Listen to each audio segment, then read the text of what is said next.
கருணை உள்ளத்தோடு கோழிகளுக்கு தீனி போடும் இவர் நடராஜன்.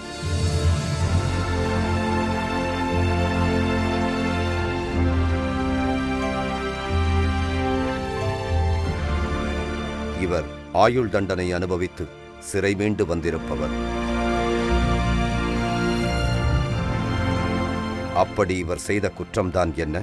இவரது வாழ்க்கை பாதையில் சற்று பின்னோக்கி நடந்து பார்ப்போம்.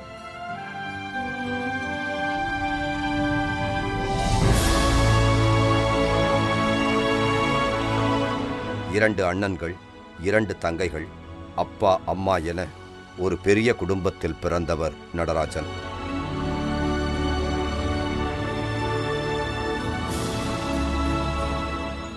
எங்கள் அப்பா ஒரு விவசாயி. அப்போ நல்லபடியாக நாங்கள் விவசாயம் பண்ணி எங்கள் குடும்பத்தில் நல்லபடியாக நல்லா வளர்த்துக்கிட்டு இருந்தாப்புல. அப்பாவுக்கு வருமானங்கள் நல்லா இருந்துச்சு, நல்லா விவசாயங்கள் நல்லபடியாக போயிட்டு இருந்துச்சு. அம்மாலாம் அம்மா மேலே பாசமாக இருப்பாங்க. ரெண்டு தங்கச்சி இருக்குது.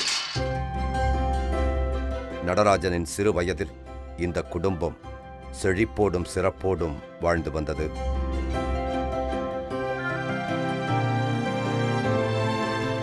எதை கேட்டாலும் வாங்கித்தரும் அப்பா அம்மா, செல்வம் புரளும் வீடு என நடராஜனின் இள வயது இனிமையாய் கழிந்தது.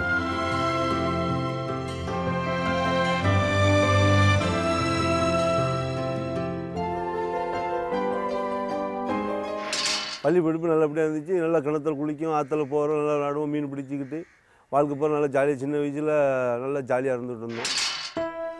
நடராஜனுக்கு படிப்பு அவ்வளவாக ஒத்து வராததால் 6ஆம் வகுப்போடு படிப்பை நிறுத்தி கொண்டதுடன் தந்தையாரோடு சேர்ந்து வயல்வெளிக்கு சென்று விவசாய வேலைகளை கவனித்து வந்தார். 6ஆவது படிப்பு முடிஞ்ச உடனே அப்பா கூட விவசாயம் பண்ணிக்கிட்டு இருக்கேன். அப்பா கூட விவசாயம் அப்பா கூட சப்போர்ட்டாக இருந்து வேலை பார்த்துக்கிட்டு விவசாயம் பண்ணிக்கிட்டு இருக்கேன். விவசாயம் பார்த்துக்கிட்டு இருக்க காலகட்டத்தில் அப்படி காலங்கள் ஓடிக்கிட்டு இருக்கு. நான் நல்லா அப்பவும் நல்லா ஜாலியாக இருந்துகிட்டு இருக்கோம். பால் மாடு வாங்கி விட்டு பால் வியாபாரம் பார்க்க வைக்க அப்படி நல்லா இருந்துகிட்டு இருக்கோம். அந்த நேரத்தில் சற்றே வளர்ந்துவிட்ட இவரது அண்ணன்களுக்கு வேன், ஆட்டோ என வாங்கித் தந்து தன் மகன்களை விவசாயம் தவிர்த்த வேறு பாதையில் பயணிக்கச் செய்தார்.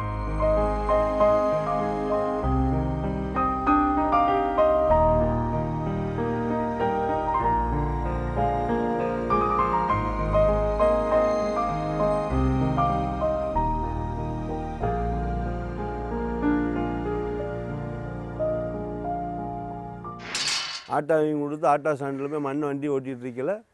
அப்புறம் சின்ன அண்ணனுக்கு வேன் வாங்கி கொடுத்து கொஞ்சம் நான் பெரிய பையங்களாகணும்னு கொஞ்சம் தொழிலில் ஒதுக்கி விட்டாங்க. சரி, நீ விவசாயம் பார்க்க வேண்டாம், தொழிலில் பார்க்கட்டும் பிள்ளைங்க அப்படின்னு சொல்லி வேனு, ஆட்டோ இதை வச்சு நாங்கள் பிள்ளை ஓட்டிக்கிட்டு இருந்தோம். அண்ணன் ஆட்டோவில் பவனி வருவதை பார்த்து தம்பிக்கும் ஆசை வந்தது.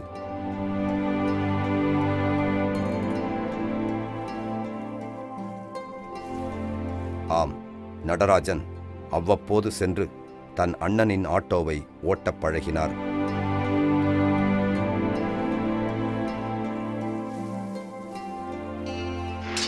ஆட்டோ ஓட்டுறது அதிசயமாக பார்ப்பாங்க. இப்போம்லாம் ஆட்டோ டிரைவராக இதாக பார்க்காங்க. அப்போ அந்த காலகட்டத்தில் ஆட்டோ ஓட்டுதோம்னு ஒரு வித்தியாசமாக பார்ப்பாங்க. அவன் ஆட்டோ டிரைவரு அப்படின்னு சொல்லி அந்த ஒரு ஆசைக்காண்டி நம்மளும் போய் ஆட்டோ ஓட்டுவோம். பழகிட்டு இருக்க காலத்தில் நல்லா போய்கிட்டு இருந்துச்சு. 2-3 வருஷமாக நல்லா ஆட்டோ ஓட்டி நல்லா ஜாலியாக போய்கிட்டு தான் இருந்தோம். நைட்டு அண்ணன் பகலில் ஓட்டுவாப்பில், நைட்டு நாங்கள் ஓட்டுவோம். நல்லா ஆட்டோ வாழ்க்கை நல்லா ஜாலியாக ஓட்டி. அப்போங்களாம் ஆட்டோக்கள் கிடையாது. ஆட்டோ ஓட்டி சம்பாதித்த பணத்தில் வாழ்க்கை மிகவும் ஜாலியாக போனது. ஆட்டோவில் அப்போ ஒரு 1000 ரூபா வரும். அப்போ 1000 ரூபாய்க்கில் 10,000த்துக்கு சமம். அந்த காலகட்டங்களில் ஒரு 15-20 வருஷத்துக்கு முன்னாலெல்லாம். அப்போ நல்லா ஓட்டிகிட்டு நல்லா ஜாலியாக இருந்துட்டு போதுங்கிற அளவுக்கு நல்லா செலவு பண்ணிவிட்டு திரும்ப பார்க்க வைக்க. ஆட்டோவை ஓட்டி வீட்டில் போய் ரூபாய் கொடுத்து தான் நாங்கள் சாப்பிடணுங்கிற கட்டாயம் கிடையாது. நல்லபடியாக அந்த துட்டை நாங்களே செலவு பண்ணிக்கிட்டு நாங்களே ஜாலி பண்ணிக்கிட்டு தான் இருந்தோம். ஆட்டோ எங்களுக்கு பொழுதுபோக்குக்கு வாங்கி கொடுத்தது. பிள்ளைகள் வேறு எந்த வம்பு தும்புக்கு போயிடக்கூடாது, ஒரு பொறுப்பாக ஒரு தொழில் பண்ணிட்டோம். நம்ம காலத்துக்கு விவசாயமே பார்த்துக்கிட்டு இருக்கோம். பிள்ளைகளும் வேறு லைனில் போட்டு பஜாரில் ஒரு தொழில் பண்ணிட்டுங்கிறதுக்காக எங்கள் அப்பா ஆட்டோ வாங்கி கொடுத்தாங்க. ஊருக்குள், அதுவும் கடைத்தெருவில் இவர்களின் வளர்ச்சி பொறுக்காத எதிர்கோஷ்டியினர் எரிச்சலடைந்தனர்.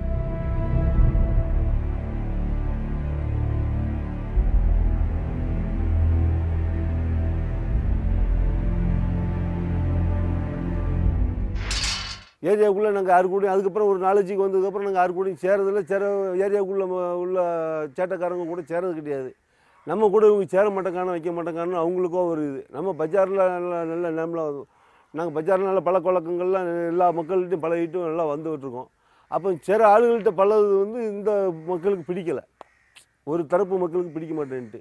அப்போ இவங்களோட போக்கு ஒரு மாதிரி இருக்குது, இவங்களை நம்ம வந்து கண்டித்து வைக்கணும் அப்படின்னு சொல்லி வம்பு இழுக்க ஆரம்பிக்காங்க. அந்த நேரத்தில் ஊர்கோயிலில் திருவிழா நடத்துவது தொடர்பாக நடராஜன் தரப்புக்கும் எதிர்கோஷ்டிக்கும் போட்டி ஏற்பட்டுவிட்டது.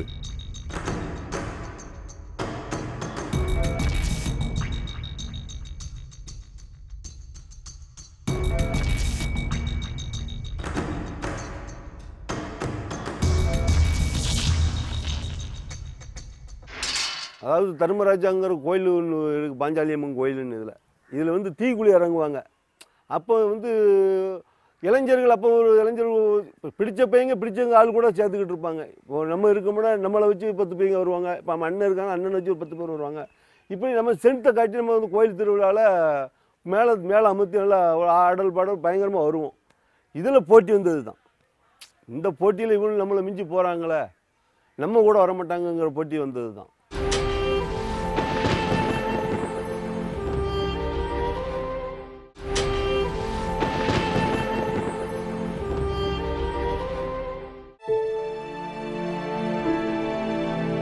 விவசாய குடும்பத்தில் பிறந்த இவர்கள் ஊருக்குள் விபரமானவர்களாக வருவது எதிரிகளின் கண்ணை உறுத்த இவர்களை வம்புக்கு இழுக்கும் முயற்சியில் ஈடுபட்டு வந்தனர்.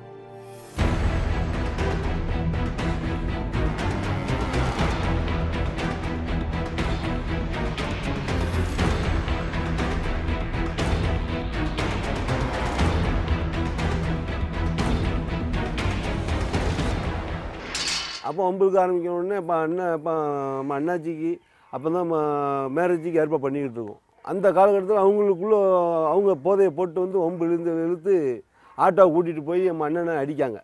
இந்த டயத்தில் நம்ம இதாட்டு பண்ணிட்டோம்னா நம்ம அண்ணன் கல்யாணம் பார்ப்போம் அப்படின்னு நாங்கள் கொஞ்சம் யோசனை பண்ணிக்கிட்டு, சரி இந்த அண்ணன் கல்யாணம் மேரேஜ் முடிட்டோம், மேரேஜ் முடிஞ்சதுக்கப்புறம் என்னங்கிற பார்த்துக்கிடுவோம், ஒன்று கூப்பிட்டு காம்ப்ரமைஸும் பண்ணுவோம், எங்களை அடித்ததுக்கு என்னென்னு விவரம் கேட்கணும், இல்லைன்னா அவங்க வேறு எதாவது ஐடியாவில் இருந்தால் நம்ம முந்திக்கிடுவோம் அப்படிங்கிற ஒரு எதிர்பார்ப்பில் நாங்கள் இருந்தோம். இடையிலே ஊர் பெரியவர்கள் மூலம் பேசி பார்த்தும் எதிர்த்தரப்பினர் ஒன்றும் கேட்பதாயில்லை.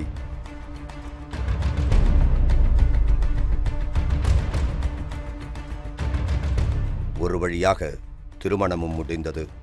எதிரிகள் நம்மை நெருங்குவதற்குள் நாம் ஏதாவது அவர்களை செய்தாக வேண்டும் என்று நடராஜன் மற்றும் சகோதரர்கள் முடிவு செய்தனர்.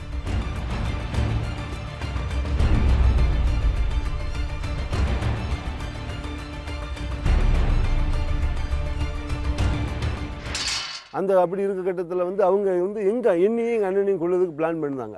இந்த பேரோட வளர்ச்சி சரியில்லை, போக்குகள் ஒரு மாதிரி இருக்குது, இவனுள்ள கொண்டுட்டோம்னா வந்து க்ளீன் ஆயிரும், நம்மளை எதுக்கு ஆளே கிடையாது, அவனுங்களுக்கா தற்பயம், நம்மளை வந்து குன்றுவானுங்களோ, இவனை நம்ம முந்திக்கிடுவோம் அப்படின்னு நம்மளை அவங்க தேட ஆரம்பிச்சிட்டாங்க. தேட ஆரம்பித்த உடனே அப்புறம் அதுக்கப்புறம் நாங்கள் அதை முடிவு பண்ணணும். நாங்கள் அண்ணன் எல்லாம் சேர்ந்து ஒரு முடிவு பண்ணி, சரி இவங்களை நம்ம ஏதாச்சும் பண்ணிடுவோம், நம்ம எத்தனை காலம் பயந்து ஒளிஞ்சு வாழ முடியும், இப்போ ஒரு இடத்துக்கு போய்ட்டு நம்ம ஏரியாவுக்குள்ளே வர முடியாது, வந்தோடனே அவளை எதிர்பார்த்து நிற்பானவள், நம்ம கூட சேர்ந்த பையங்க 4 பேர் சரி நம்ம துணைக்கு கூட்டிகிட்டு வந்தோம்னா துணைக்கு கூப்பிட்டு வர பையங்க நைட்டு வீட்டில் போய் கூப்பிட்டு போய் அடித்து போட்டுறது, எப்படி நீ அவங்க கூட சேரலாம் வைக்கலாம் அப்படின்னு. இப்படி யாரையுமே எங்கள் கூட சேர விடாமல், யாரையுமே எங்கள் கூட பேச விடாமல், இப்படியே வந்து கூட சேர்ந்தவங்களை கூட பேசுகிறவங்கள இன்னும் ஆட்டோ வண்டியில் ஓடுற டிரைவர்களை எல்லாத்தையுமே அடித்து விரட்டி விடுதாங்க.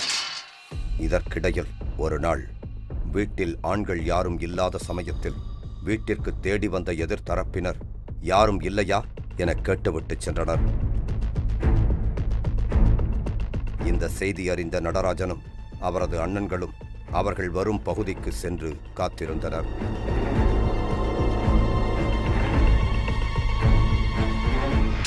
அப்போ அப்பா சொல்லும், ஏடா ஒரு மாதிரி அலைதாண்டா, கொஞ்சம் பார்த்து சூதனமாக இருந்துக்கோங்க, அவன் பேச்சு சரியில்லை, அவன் ஜாமான்லாம் அருவாலாம் வச்சுருக்கான்டா அப்படின்னு. சரிப்பா நீங்கள் போங்க நாங்கள் பார்த்துக்கிட்டோன்னு சொல்லிவிட்டு அதுக்கப்புறம் நாங்கள் ரோட்டில் போய் நாங்கள் ஒரு 4 பையங்க போய் ரோட்டில் போய் நின்று அவன் அப்பாட்ட பழத்தோன்னு சொல்லிட்டு போயிருக்கான், வீட்டில் வந்து கேட்டு போயிருக்கான். ஒன்று எதுக்கு வந்து நம்ம கேட்போம், இல்லைன்னா அவன் என்ன கண்டிஷனில் இருக்கான்னு பார்த்துட்டு நம்ம எதுவும் செஞ்சுருவோம் அப்படின்னு சொல்லி நாங்கள் போய் நிற்கும். வந்தார்கள். ஆயுதங்களுடன் வந்தார்கள். இவர்களும் எதற்கும் ஆயத்தமாய் இருக்க வேண்டும் என்ற எண்ணத்தில் ஆயுதங்கள் உடனேயே வந்திருந்தார்கள். வீட்டிற்கு தேடி வந்த காரணத்தை கேட்டார்கள். அவர்கள் பதிலோ எக்குத்தப்பாயிருந்தது. வாக்குவாதம் வளர்ந்தது. அப்போ இந்த பாய் கடை, புரோட்டா கடைன்னு ஒரு பாய் கடை இருக்குது. அதில் எல்லா மக்களும் வந்து சாப்பிட வருவாங்க. அப்போ அந்த சாப்பிட தர இடத்துல போய் நிற்போம், எப்படியும் சாப்பிட வருவாங்களாம். அப்போ மறித்து பேசுவோம் கேட்போம்னு சொல்லி நிற்கும். அவன் வந்ததுமே அவன் தகராறு பண்ணுங்கிற நோக்கத்திலே வாரான். எதுக்குள்ள தேடி வந்த அப்படின்னு கேட்டோடனே, ஒன்றே கொள்ளத்தாமலாம் நாங்கள் வந்திருக்கோம் அப்படின்னா. நாங்களும் ஆயுதம் கூட நிற்கும். முதல்ல பேசிக்கிடுவோம், அப்புறம் சூழ்நிலை சரியில்லைன்னா வெட்டிக்கிடுவோங்கிற கணக்கில் நிற்கும். அதுக்கப்புறம் அவன் வந்து உன்னித்தமிழ் வெட்டுறதுக்கு தான் வந்தோம், எங்கே போன நீ அப்படின்னு சொல்லி வார்த்தை நடந்துக்கிட்டு இருக்கு. அதுக்கப்புறம் நம்ம கூட சேர்ந்த பையங்க நாங்கள் எல்லாம் சேர்ந்து சடக்குன்னு நாங்கள் அவங்க ஒரு 3 பேர் வராங்க, நாங்கள் ஒரு 4 பேர் நிற்கும். அந்த அன்றைக்கி சடக்குன்னு நாங்கள் வெட்டிடுவோம். கூட சேர்ந்தவன் ஆழ்வாருங்கிறவன் ஓடி போயிட்டான். சரி, இப்போ அவன் நமக்கு முக்கியம் இல்லை, இவன் இருந்தால் இவன் தான் அந்த டீமுக்கே முக்கியமான ஆள். ஓட நடு ரோட்டில், இந்த சாலைத்தூர் ரோட்டில் ஓட விரட்டி வெட்டி கொன்று வாய்க்க ஒரு ஓடக்குள்ளே தூக்கி போட்டு போயிட்டான். சாலை முழுவதும் ஓடவிட்டு ரத்தம் சொட்ட ஓட விரட்டி வெட்டினார்கள்.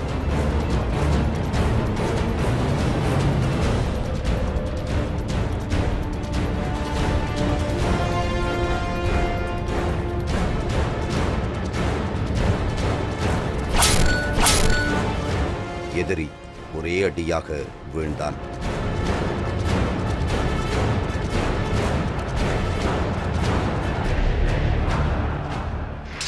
அஞ்சாம் தேதி நாங்கள் கோர்ட்டில் சரண்டர் ஆகணும், கோயில்பட்டி கோர்ட்டில். நானும் சாமிங்கிற தம்பியும் அவனை கோயில்பட்டியில் கோர்ட்டில் சரண்டர் ஆகிட்டோம். சரண்டர் ஆகி அப்புறம் அதுக்கப்புறம் அதில் 3 நாள் அங்கே கோயில்பட்டி ஜெயிலில் இருந்து, அப்புறம் அதுக்கப்புறம் பாளையங்கோட்டைக்குள்ளே கொண்டு வராங்க. கொண்டு வந்து அப்புறம் நாங்கள் அதுக்கப்புறம் நம்ம அண்ணன் மாதிரிலாம் பேப்பரில் போட்ட உடனே நம்ம அண்ணன் மாதிரிலாம் ஒவ்வொரு கோர்ட்டில் சரண்டர் ஆகுதாங்க. நாகர்கோயில், அம்பாசமுத்திரம், இப்படி ஒவ்வொரு கோர்ட்டில் சரண்டர் ஆகி வராங்க. விசாரணையின் முடிவில் கொலை குற்றம் நிரூபிக்கப்பட்டு அண்ணன் தம்பி மூவருக்கும் ஆயுள் தண்டனை விதிக்கப்பட்டது.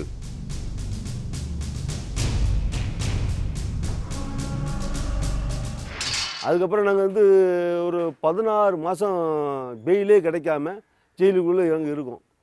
16 மாதம் கழித்து எங்கள் கேஸு விசாரணைக்கு வருது. அப்போ நாங்கள் வக்கீல்கிட்ட காட்டோம், ஒன்று பெயில் கொடுங்க, இல்லைன்னா ட்ரெயில் எடுக்க சொல்லுங்கள், எத்தனை நாளில் உள்ளே இருக்கா அப்படின்னு சொல்லி நாங்கள் கேட்டோடனே, அப்போ அவர் ஹைகோர்ட் ஜட்ஜி டக்குன்னு கேஸை ட்ரெயில் கொடுங்கன்னு சொல்லி ஒரு ஆர்டர் போட்டார்.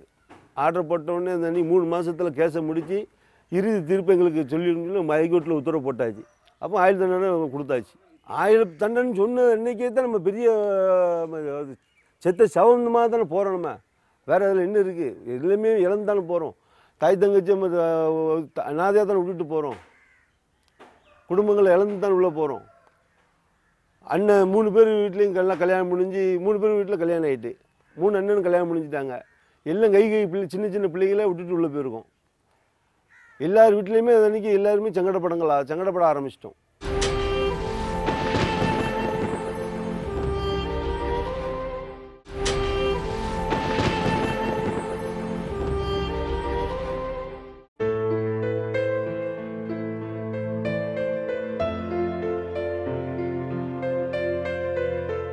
மூன்று பேரும் சிறையில் வாட இவர்கள் குடும்பமோ ஊரில் வாடியது.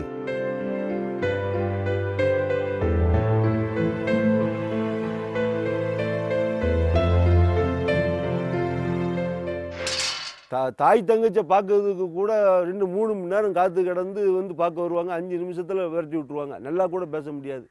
நல்லா கூட இன்னமா சாப்பிட்டீங்களா, வச்சிங்களா, வேறு தொழில் ஒன்றும் இல்லையா, என்ன செய்து ஏச்சிதியா, சரி இப்போ இந்த ஆட்டோ ஓட்டி வருமானம் வருதா, அந்த வேற பொறுப்பான ஆள் கிடையாது. அம்மாவும் தங்கைகளும் இருக்கின்ற வருமானத்தை வைத்து குடும்பத்தை பார்த்து கொண்டனர்.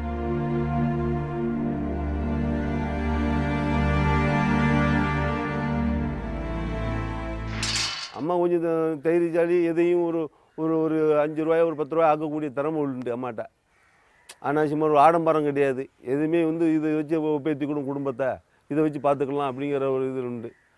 அது போக ஒரு வீடு 4 ஒரு 5-6 வீடு இருக்குது. அந்த வீட்டு வாடகைக்கு கொடுத்து அந்த வீட்டு வாடகையை வச்சு குடும்பத்தை அப்படி சங்கடமாக ஓரளவுக்கு இப்படி கொண்டு போயிட்டாங்க. ஆட்டோ, வேன் அனைத்தையும் விற்றதை வைத்து பசி பட்டினி இல்லாமல் குடும்பத்தினர் ஓரளவு தன்னிறைவு பெற்றனர். வாழ்க்கையில் என்ன படக்கூடாது அவ்வளோ சங்கடங்கள் பட்டாங்க. சொந்த பந்தம் இருந்தும் பிரயோஜனம் இல்லாத சொந்த பந்தங்கள் ஆகி போச்சு. யாருமே எந்த ஒரு ஹெல்ப்பும் கிடையாது. ஆமாம். அதுக்கப்புறம் அந்த ஆட்டாவை விற்று வேனை விற்று அதை வச்சு குறைஞ்ச இன்ட்ரெஸ்ட்டுக்கு வர சொல்ல பார்த்துக்கிட்டு காலத்தை ஓட்டிக்கிட்டு நாங்கள் வரது வரைக்கும் இந்த ஆட்டாவெல்லாம் ஓட்டி ஒழுங்காக வாடகை கொடுக்க மாட்டாங்க. நீங்கள் ஆட்டாவெல்லாம் துறை கொடுங்க, வேனை துறை கொடுங்க, அந்த இருக்கிற பைசா வச்சு வர சொல்ல பார்த்துட்டு கொஞ்சம் அப்படி எடுத்து வாழ்க்கையை ஓட்டிகிட்டு இருங்க. அதாவது அதிக இன்ட்ரெஸ்ட்டு கொடுக்காம கொஞ்சம் இன்ட்ரெஸ்ட்டு கொடுத்துட்டு கிடைச்சது போதும், நாங்கள் வர வரைக்கும் கொஞ்சம் சமாளிங்க, வேறு எப்படி நாங்கள் வந்துடுவோம் அப்படின்னு சொல்லி நாங்கள் அப்படியே வர நேரத்தில் ஆறுதல் சொல்லி அனுப்பிவிடுவோம். நடராஜனும் மற்றவர்களும் ஒரே சிறையிலும் இல்லை.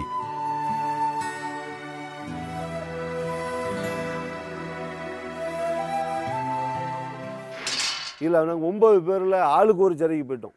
மதுரை, கடலூர், சேலம், வேலூர், இப்படி நீங்கள் இங்கே இருக்கக்கூடாது, உங்களை இருக்கக்கூடாது, நீங்கள் இங்கே இருந்தீங்கன்னா லாய்க்கப்பட மாட்டீங்க அப்படின்னு சொல்லி அப்படிலாம் மாற்றி விட்டு ஊர் ஊராக வந்து குடும்பங்கள் மனு எங்களை பார்க்கறதுக்கு 2 நாள் ஆகுனா தான் அங்கே வந்து பார்க்க முடியும். சிறை வாழ்க்கையின் கொடுமை என்ன என்பதை முற்றிலுமாக உணர்ந்தார் நடராஜன்.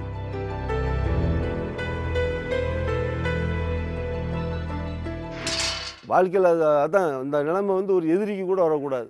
நம்மளோட சங்கடம் நம்மளோட போட்டு இந்தமாரி ஒரு எதிரிக்கு கூட இப்படி வரக்கூடாது. இந்தமாரி இந்த ஒரு இதை பார்த்தாட்டு ஒவ்வொரு மக்கள் திருந்தணும் அப்படின்னு நம்ம நினச்சிக்கிட்டு இருக்கோம்.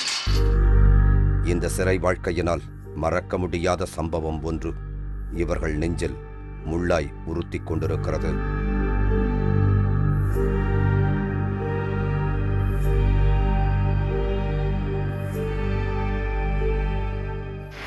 வாழ்க்கையில் வந்து நம்ம தங்கச்சிகளை வந்து திருமணம் பண்ணி கொடுக்க முடியாத சூழ்நிலை தான் உருவாகிருச்சு. அந்த காலகட்டத்தில் வந்து நம்ம வந்து உள்ளே இருக்கையில் நம்ம தங்கச்சிகளுக்கு நல்ல வரங்கன்னு வந்து கட்டி கொடுக்க முடியாத சூழ்நிலை ஆகிப்போச்சு. சிறையிலிருந்து விடுதலை பெற்று வந்ததும் குடும்பத்தோடு வாழ்கின்ற இந்த குடும்ப வாழ்க்கை இனிக்கவே செய்கிறது. வெளியே வந்தோடனே நாங்கள் 3 வருஷம் வந்து கவர்மெண்டோட கண்ட்ரோலில் தான் இருந்தோம். ஆர்டரில் தான் நாங்கள் இருந்தோம். மாதம் போய் பிஓட்டு நாங்கள் கையெழுத்து போடணும்.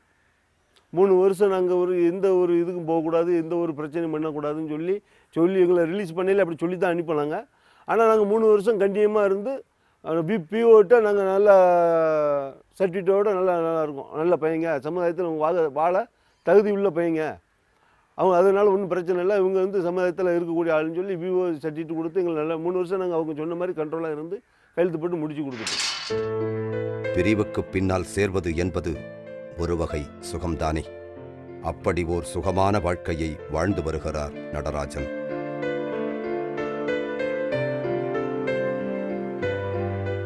தான் தவறு செய்துவிட்டு தண்டனை அனுபவித்த கொடுமைகள் தன் எதிரிக்கும் வந்துவிடக்கூடாது என்பதே நடராஜனின் விருப்பம். சமுதாயத்துக்கு என்ன சொல்லணும்னா இந்த தவறு என்ன மாதிரி யாருமே பண்ணக்கூடாது. வாழ்க்கையில் வந்து அதாவது இப்போ தெரியாது, அதில் உள்ளே போய் அனுபவப்பட்டதுனால அந்த அனுபவத்தை சொல்லணும். மக்கள் வந்து அந்த இப்போ உள்ள இளைஞர்கள் வந்து திருந்தி நல்லா இருக்கணும். இப்போ உள்ள இந்த போகிற மக்களோட நடவடிக்கைகள் இப்போ வந்து ரொம்ப இதாகிட்டு இருக்கு. இதை எப்படி சமுதாய மக்கள் எப்படி திருந்த போகிறாங்க, எப்படி திருத்த போகிறாங்கிறது தெரியல. அதாவது புரிஞ்சுக்கிடக்கூடிய தன்மைகள் இப்போ உள்ள பிள்ளைகள்கிட்ட இல்லை. போகிற நெட்டுங்காங்க, இன்டர்நெட்டுங்காங்க, எப்படி இல்லாமல் போய்கிட்டு இருக்கு. அது நமக்கே தெரியாத அளவுக்கு இப்போ அது மக்கள் போய்கிட்டு இருக்கு. அதாவது இளைஞர்கள் இப்போ அப்படி போய்கிட்டு இருக்காங்க. ஆனால் கண்டிப்பாக நம்மளோட வாழ்க்கை ஒரு எதிரிக்கு கூட வரக்கூடாது. வாழ்க்கையில் என்ன படக்கூடாது அவ்வளோ சங்கடங்கள் பட்டு கடைசியில் எவ்வளோ வாழ்க்கையில் நொந்து வெளியே வந்துங்கிறது நமக்கு மேலே தெரியும். நாளைக்கு ரிலீஸுன்னு சொல்லுதாங்க, நம்ம அது அப்பவும் கூட நம்ம வந்து பெருமாங்கட நம்பிக்கை இல்லை. நாளைக்கு உங்களுக்கு ரிலீஸுன்னு சொல்லுதாங்க, நாளைக்கு உங்களுக்கு ரிலீஸு, நீங்கள் பேருவீங்க, உங்கள் ரெக்கார்டெலாம் வந்துட்டு அப்படிங்காங்க. அப்பவுமே எங்களுக்கு நம்பிக்கை இல்லை. உண்மையா பொய்யா கனவா நினைவாங்கிறது தெரில. வெளியே வந்ததுக்கப்புறம் தான் எங்களுக்கு வந்து உண்மையில் ரிலீஸ் ஆகிட்டோம், இனி நம்ம வாழ்க்கையில் நல்லா இருப்போம், இனி நம்ம ஒரு குற்றங்கள் எந்த அங்கே சண்டை, அதாவது இன்னொரு சண்டை கூட போடக்கூடாதுங்கிற அளவோடு தான் நாங்கள் வெளியே வந்துடுவோம். இளைய தலைமுறை தன்னுடைய வாழ்க்கையை ஒரு பாடமாய் எடுத்துக்கொண்டு அந்த ஒரு நிமிட உணர்ச்சிகளுக்கு இடம் கொடுக்காமல் கொலை போன்ற கொடூர செயல்களில் ஈடுபடாமல் நேர்மையாய் நடந்து நிமிர்ந்து நின்று உன்னதமான வாழ்க்கையை அமைத்துக் கொள்ள வேண்டும் என்று நடராஜன் நினைப்பது நியாயம்தானே?